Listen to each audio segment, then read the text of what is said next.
ಮೊನ್ನೆ ನಡೆದ ವಿಧಾನ ಪರಿಷತ್ ಚುನಾವಣೆಯಲ್ಲಿ ಜೆಡಿಎಸ್ ಅಭ್ಯರ್ಥಿ ಸೋತ ಬಳಿಕ ಮಾಜಿ ಸಿಎಂ ಕೇಂದ್ರ ಸಚಿವ ಎಚ್.ಡಿ. ಕುಮಾರಸ್ವಾಮಿ ಫುಲ್ ರಾಂಗ್ ಆಗಿದ್ದಾರೆ.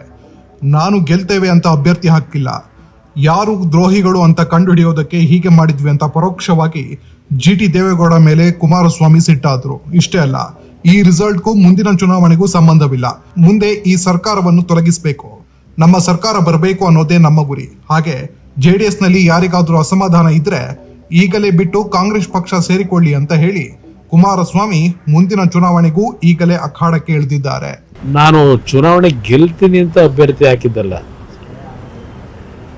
ಇದು ಮುಂದಿನ ದಿನಗಳು ಯಾವ ರೀತಿ ಆಗಬಹುದು ಅಂತ ಪರೀಕ್ಷೆ ಮಾಡ್ಲಿಕ್ಕೆ ಹಾಕ್ದಂಥದ್ದು. ಅದು ನನ್ನ ಪಕ್ಷ ಯಾವ ರೀತಿಯಲ್ಲಿ ಈಗಿರ್ತಕ್ಕಂಥ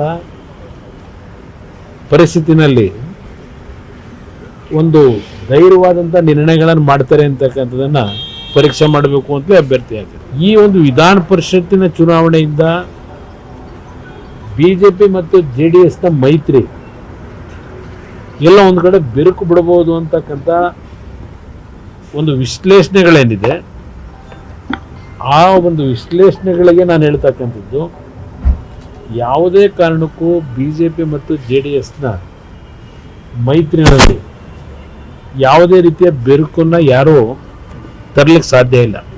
ಅದನ್ನು ಭಾಳ ಸ್ಪಷ್ಟವಾಗಿ ನಾನು ಹೇಳ್ತೀನಿ. ಈಗ ನಾನು ಅಭ್ಯರ್ಥಿ ನಿಲ್ಲಿಸಬೇಕಾದ್ರೂ ಬಿ ಜೆ ಪಿಯ ಹೆಚ್ಚುವರಿ ಮತಗಳ ಬಗ್ಗೆ ವಿಜೇಂದ್ರ ಅವ್ರಿಗೂ ಮಾತಾಡಿದ್ದೇನೆ, ಅಲ್ಲಿಂದ ಅಶೋಕ್ ಅವ್ರಿಗೂ ಮಾತಾಡಿದ್ದೆ, ಬಿ ಜೆ ಪಿಯ ರಾಷ್ಟ್ರೀಯ ಅಧ್ಯಕ್ಷರ ಜೊತೆನೂ ಮಾತಾಡಿದ್ದೆ. ಅವರೆಲ್ಲರೂ ಸಹಮತವೂ ಇತ್ತು. ಅದರಿಂದ ಇಲ್ಲಿ ಈಗೇನು ನಡೆದಿರ್ತಕ್ಕಂಥ ಘಟನೆ ಇದೆ, ಇದು ಒಂದು ನಾನು ಹೇಳ್ತಕ್ಕಂಥದ್ದು, ಕಳೆದ 3 ವರ್ಷದಿಂದ ಶಾಸಕರುಗಳು ಅವರವರ ಕ್ಷೇತ್ರಗಳಲ್ಲಿ ಜನತೆಯ ನಿರೀಕ್ಷೆಗಳಿಗೆ ಕೆಲಸ ಮಾಡಲಿಕ್ಕಾಗಿಲ್ಲ. ಜನತೆಯ ನಿರೀಕ್ಷೆಗೆ ಪ್ರತಿಯೊಂದು ಕಡೆ ಕಾರ್ಯಕರ್ತರು ಜನಗಳು ಕೆಲಸ ಆಗಿಲ್ಲ ಅಂತಕ್ಕಂಥ ಒಂದು ಅಸಮಾಧಾನಗಳು ಇರ್ತಕ್ಕಂಥದ್ದು ನೋಡಿದೆ. ಅದು ಜೆ ಡಿ ಎಸ್ ಪಕ್ಷ ಇಲ್ಲ ಬಿ ಜೆ ಪಿ ಪಕ್ಷದ ಅಷ್ಟೇ ಶಾಸಕರ ಪರಿಸ್ಥಿತಿ ಅಲ್ಲ, ಕಾಂಗ್ರೆಸ್ನ ಶಾಸಕರು ಪರಿಸ್ಥಿತಿನೇ ಹಲವಾರು ಜನಕ್ಕಿದೆ.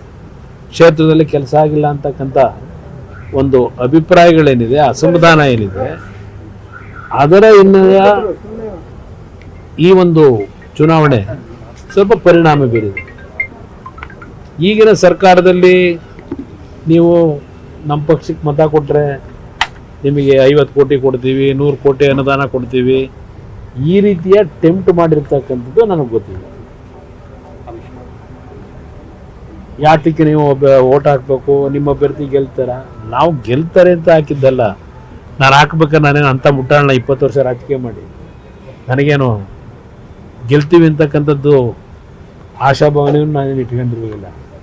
ಏಕೆಂದರೆ ನಮಗಿದ್ದಂಥದ್ದೇ ನಮ್ಮ 18 ಮತದಲ್ಲಿ ಒಂದು ಮತ ಆಲ್ರೆಡಿ ಹೊರಗಿದ್ದು 17 ಪ್ಲಸ್ ಬಿ ಜೆ ಪಿಯ ಹೆಚ್ಚುವರಿ ಮತಗಳು 6 ಮತಗಳು ಅದು ಬರ್ಬೋದು ಅಂತಕ್ಕಂಥ ಏನಿಲ್ಲ. ಅದ್ರ ಜೊತೆಗೆ 30 ಓಟ್ ಅವ್ರು ಹಾಕೊಂಡ ಮೇಲೆ 4 ಮತ ನಮಗೆ ಬರ್ತಿತ್ತು. ಅದಾದ ಮೇಲೆ 30 ಓಟಿನ ಒಂದು ಟ್ರಾನ್ಸ್ಫರ್ ಏನಿದೆ ಅದರ ಪ್ರಕಾರ ಇನ್ನೊಂದು 4 ಮತ ಬರ್ತಿತ್ತು. 8 ಮತಗಳು ಅಂದರೆ 17 ಪ್ಲಸ್ 8 25 26 ನಿಲ್ತಿದ್ದೋ ನಾವು. ಅದು ನನಗೆ ಗೊತ್ತಿದ್ದದು. ಆದರೆ ಈಗಿನ ಒಂದು ಸಮಯದಲ್ಲಿ ಶಾಸಕರುಗಳು ಎಷ್ಟು ಗಟ್ಟಿಯ ನಿರ್ಧಾರಗಳನ್ನು ಮಾಡ್ತಾರೆ, ಅಭಿವೃದ್ಧಿಗಳಾಗಿಲ್ಲ ಅಂತಕ್ಕಂಥ ಹಿನ್ನೆಲೆಯಲ್ಲಿ ಈಗಿನ ಸರ್ಕಾರಗಳ ಒಂದು ಆಮಿಷಗಳೇನಿದೆ, ಕ್ಷೇತ್ರದಲ್ಲಿ ಜನತೆಯ ಒಂದು ವಿಶ್ವಾಸ ಗಳಿಸ್ಕೊಳ್ಳಲಿಕ್ಕೆ, ಯಾಕಂದರೆ ಇನ್ನು 2 ವರ್ಷಕ್ಕೆ ಚುನಾವಣೆ ಇದೆ, ಆ ಹಿನ್ನೆಲೆಯಲ್ಲಿ ಬಹುಶಃ ಕೆಲವು ಶಾಸಕರುಗಳು 50 ಕೋಟಿನೋ 100 ಕೋಟಿನೋ ಅನುದಾನ ಸಿಗುತ್ತೆ ಅಂತ ಹೇಳಿ ಪಾಪ ಸ್ವಲ್ಪ ಚಂಚಲ ಮನಸ್ಸು ಆಗಿರ್ಬೋದು. ಆದರೆ ಇದು B J P J D ಎಸ್ಗೆ ಮೈತ್ರಿಗೆ ಧಕ್ಕೆ ಬರ್ತದೆ ಅಂತಕ್ಕಂಥ ಒಂದು ವಾತಾವರಣ ಕ್ರಿಯೇಟ್ ಏನಾಗ್ತಿದೆ. ಯಾಕೆಂದ್ರೆ ಕಾಂಗ್ರೆಸ್ನವ್ರಿಗೆ ಬೇಕಿದೆ. ಅದು B J P J D ಎಸ್ನ ಬೆರುಕನ್ನು ಉಂಟು ಮಾಡಬೇಕು ಅಂತಕ್ಕಂಥದ್ದು ಕಾಂಗ್ರೆಸ್ನವರಿಗೆ ಬೇಕಾಗಿರ್ತಕ್ಕಂಥದ್ದು. ಅದಿಲ್ಲದೆ ಇದ್ರೆ ಅವ್ರು ಮುಂದೆ ಏನಾಗ್ತಾರೆ ಅನ್ನೋದು ಗೊತ್ತು.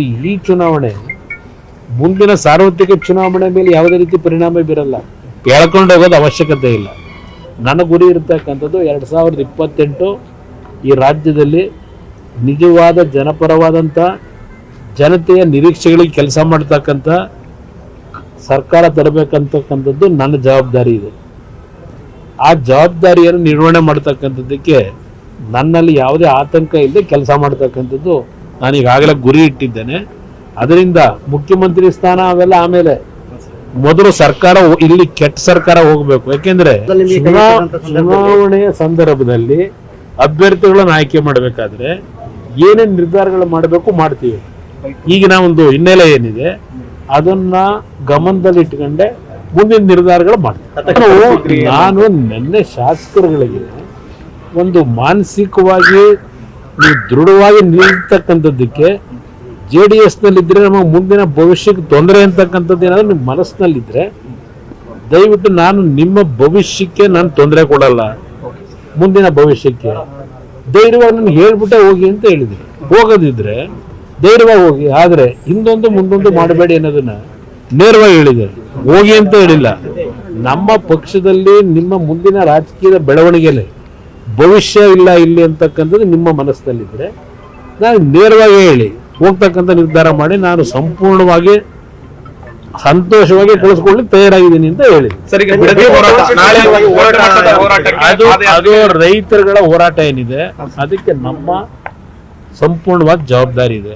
ನಾನು ಇನ್ನೊಂದು 2 ದಿನ ಕಳೆಯಲ್ಲಿ ಈ ಇದೇನೋ ಮೊನ್ನೆ MLC ಚುನಾವಣೆ ವಿಷಯದಲ್ಲಿ ಈಗ ಜಾಸ್ತಿ ಅದೇ ಪ್ರಚಾರ ಇದೆ, ಅದು ನೀವು ಮುಗಿಸ್ಕೊಳ್ಳಿ, ನಿಮ್ಮನ್ನು ಕರೀತೀನಿ. ನಾನು ನನ್ನ ಕೂಸು ಅಂತ ಹೇಳಿದ್ದಾರೆ. ಇದು ಕುಮಾರಸ್ವಾಮಿಯವರ ಕನಸಿನ ಕೂಸು ಅಂತ ಹೇಳಿದ್ದಾರೆ. ಅದನ್ನ ನಾವು ನನಸು ಮಾಡ್ಲಿಕ್ಕೆ ಹೊರಟಿದ್ದೇವೆ ಅಂತ ಹೇಳಿದ್ದಾರೆ. ವಿಧಾನಸಭೆಯ ಕಲಾಪದಲ್ಲಿ 2007 ಜುಲೈ 30, 31 ಮತ್ತು 1ನೇ ತಾರೀಕು 3 ದಿನ ಏನೇನು ಚರ್ಚೆ ಆಗಿದೆ. 2007 ಅಲ್ಲ 1 ನಿಮಿಷ ಇರು. 2000 ಇನ್ನೊಂದ್ಸಲ ಹೇಳ್ಬಿಡ್ತೀನಿ, ಕರಿತೀನಿ ನಿಮ್ನೆಲ್ಲ. 2007 ಜುಲೈ 30, 31, 1ನೇ ತಾರೀಕು ಈ 3 ದಿನ ಚರ್ಚೆ ನಡೀತು ವಿಧಾನಸಭೆ ಕಲಾಪದಲ್ಲಿ.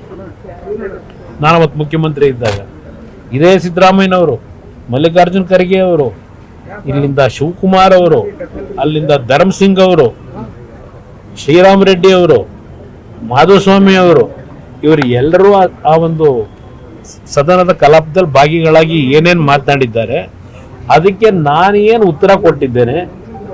ಬಿಡದಿ ಪ್ರಾಜೆಕ್ಟ್ ಒಂದೇ ಅಲ್ಲ, ರಾಜ್ಯದಲ್ಲಿ 5 ಟೌನ್ಶಿಪ್ನ ಹಿನ್ನೆಲೆ ಒಂದು ಕಡೆ, ಅದರ ಜೊತೆಗೆ ಕೇಂದ್ರ ಸರ್ಕಾರ ಆಗ ಇಡೀ ದೇಶದ ಎಲ್ಲ ರಾಜ್ಯದ ಮುಖ್ಯಮಂತ್ರಿಗಳಿಗೆ, ಸರ್ಕಾರದ ಚೀಫ್ ಸೆಕ್ರೆಟರಿಗೆ SEZ ಯಾವ ರೀತಿ ಫಾರಂ ಮಾಡಬೇಕು ಇನ್ನು 60 ದಿವಸದಲ್ಲಿ ಅಂತ ಹೇಳಿ ಕೇಂದ್ರ ಸರ್ಕಾರ ಮನಮೋಹನ್ ಸಿಂಗ್ ಅವರ ಏನು ಒಂದು ಸೂಚನೆ ಕೊಟ್ಟಿದ್ರು ಎಲ್ಲ ರಾಜ್ಯಗಳಿಗೆ. ಅದರ ಹಿನ್ನೆಲೆಯಲ್ಲಿ SEZ ಒಂದು ಅನುಷ್ಠಾನಗಳು ಹೇಗೆ ಮಾಡಬೇಕು ಅಂತಕ್ಕಂಥ ಅಧಿಕಾರಿಗಳ ಮಟ್ಟದಲ್ಲಿ ಏನು ನಡೆದಿತ್ತು, ಅವತ್ತು ಏನೇನು ಅಪಾದನೆ ಮಾಡಿದ್ದಾರೆ, ಸತ್ಯಶೋಧನಾ ಸಮಿತಿ ಅಂತಕ್ಕಂಥದ್ದನ್ನ ಕಾಂಗ್ರೆಸ್ ನಾಯಕರು ಅವತ್ತು ಏನು ಮಾಡಿದ್ರು, ಸತ್ಯಶೋಧನಾ ಸಮಿತಿ ಕೊಟ್ಟಿರ್ತಕ್ಕಂಥ ವರದಿ ಏನು, ಅದರ ಮೇಲೆ ಇವರೆಲ್ಲ ಏನು ಮಾತಾಡಿದ್ರು. ನಾನು ಬಿಡದಿ ಪ್ರಾಜೆಕ್ಟಿನ ವಿಷಯದಲ್ಲಿ ಏನು ಹೇಳಿದ್ದೇನೆ, ವಿಧಾನಸಭೆಯ ಕಲಾಪದಲ್ಲಿ ದಾಖಲಾತಿ ಇದೆ. ನಾನು ಅವತ್ತು ಏನು ಹೇಳಿದ್ದೀನಿ ಅಂತ. ನನ್ನನ್ನು ಬೆಳೆಸಿರ್ತಕ್ಕಂಥ ಆ ಪುಣ್ಯಾತ್ಮ ತಂದೆ ತಾಯಿಂದರ ಮನಸ್ಸಿಗೆ ನೋವು ಕೊಟ್ಟು ಅದನ್ನು ಮುಂದುವರಿಸ್ತಕ್ಕಂಥ ಪ್ರಶ್ನೆ ಇಲ್ಲ. ರೈತರ 1 ಇಂಚು ಫಲವತ್ತಾದಂಥ ಭೂಮಿಯನ್ನು 1 ಇಂಚು ಸಹ ಅಕ್ವೈರ್ ಮಾಡ್ತಕ್ಕಂಥ ಪ್ರಶ್ನೆ ಇಲ್ಲ ಯಾವುದೇ ಭಾಗದಲ್ಲಿ. ಇದನ್ನ ವಿಧಾನಸಭೆ ಕಲಾಪದಲ್ಲೇ ಹೇಳಿದ್ದೇನೆ. ನಂತರದ ದಿನಗಳಲ್ಲಿ ಏನೇನಾಗಿದೆ ಪಾಪ ಈ ರಾಜ್ಯದ ಮುಖ್ಯಮಂತ್ರಿಗಳು ಮೊನ್ನೆ ಎಲ್ಲ ಮಾಧ್ಯಮಗಳು ಕೊಟ್ಟರು, ಡೇಟ್ ವೈಸ್ ಕೊಟ್ಟಿದ್ದಾರೆ. ಯಾವ್ಯಾವ ಡೇಟಲ್ಲಿ ಯಾವ ವರ್ಷದಲ್ಲಿ ಯಾರು ಮುಖ್ಯಮಂತ್ರಿ ಇದ್ದಾಗ ಈ ಬಿಡದಿ ಪ್ರಾಜೆಕ್ಟಿನ ಬಗ್ಗೆ ಏನೇನಾಗಿದೆ ಮೊನ್ನೆ ಒಂದು ದಾಖಲಾತಿ ರಿಲೀಸ್ ಮಾಡಿದ್ರಲ್ಲ, ಇದರ ಬಗ್ಗೆ ವಿವರವಾಗಿ ನಾಡಿದ್ದು ನಿಮ್ಮನ್ನೆಲ್ಲ ಕರೆದು ಸಂಪೂರ್ಣವಾಗಿ ವಿಧಾನಸಭೆ ಕಲಾಪದಲ್ಲಿ ನಡೆದಂಥ ವಿಷಯಗಳನ್ನು ನಿಮಗೆ ಕೊಡ್ತೀನಿ.